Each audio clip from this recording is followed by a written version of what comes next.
What is the sordid truth at the heart of the Epstein case? Here's Donald Trump and Melania with Epstein and Maxwell. They definitely hung out. Their houses were only a 5-minute drive apart. Clearly, they both pursued women, but Democrats acknowledged that Clinton's ties to Epstein, not a good look. In fact, Clinton, the main character in the Epstein files, according to the New York Times. It looks like that between 2004 and 2007, Trump and Epstein had a big falling out, which is fine because Epstein switched his attention to places like Harvard. Here's the former Harvard president, Larry Summers, wrapped up in the mix. Even MIT's head of their media lab resigns because of Epstein ties. I'm going to take a little different approach to this video. Let's talk about who these people really are. These people are risk takers. Because when you are seen to take risks and win, the perceptions of dominance and prestige increase, which is great if you're a politician. In fact, research shows that politicians tend to have higher testosterone levels, a drive for dominance, of course. And also, higher testosterone is correlated with having multiple partners. Here's Lucy Mercer. She was the social secretary for Eleanor Roosevelt and then meets Franklin Roosevelt, and they have a long affair. Here's Mimi Alford, just one of the people that was on JFK's list. She was a virgin as an intern at the White House, and they consummated their relationship in Jackie Kennedy's bedroom. There are posts about how many women JFK had. Some of the ones that I remember are what they used to call fiddle and faddle. So these are two women who worked as White House secretaries, and their primary role was to skinny dip with JFK. Here's Alice Marsh. She was the longtime mistress of LBJ. LBJ, just like JFK, had a ton of affairs. He once claimed that he had accidental sex with more women than Kennedy ever had intentionally. He even had the audacity to say in an interview, "You may see me coming in and out of a few women's bedrooms while I'm in the White House, but just remember, that's none of your business." Here is Nan Britton.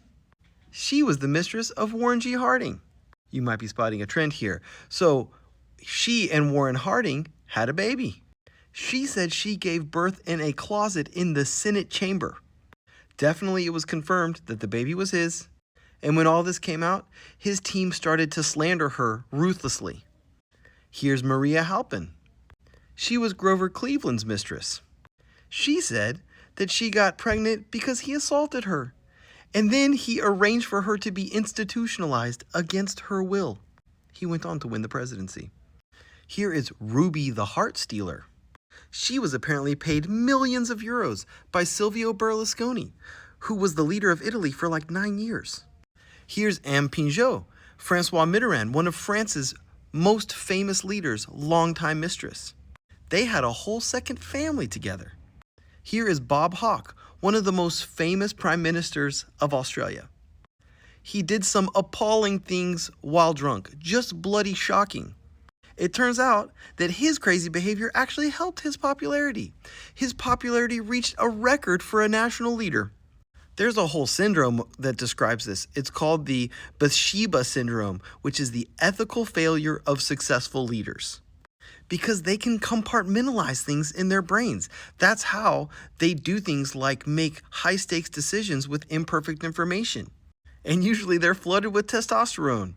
Dealing with the Cuban Missile Crisis, which JFK did successfully. Or LBJ passing the Civil Rights Act. Even though from everything I know about LBJ, and I have good relationships with people who worked for him, who said that he was one of the worst people you would ever be around. Passing the Civil Rights Act. Bob Hawke, this guy, known for his totally crazy behavior, is one of the most popular and notable prime ministers in Australia's history. So to me, the truth about the Epstein case is that while I also enjoy understanding what goes on behind the scenes, what really impacts us is what happens when things like the Cuban Missile Crisis are going on. And I am in no way excusing what Epstein did, but as a student of history, I know that there are very few saints in the halls of power.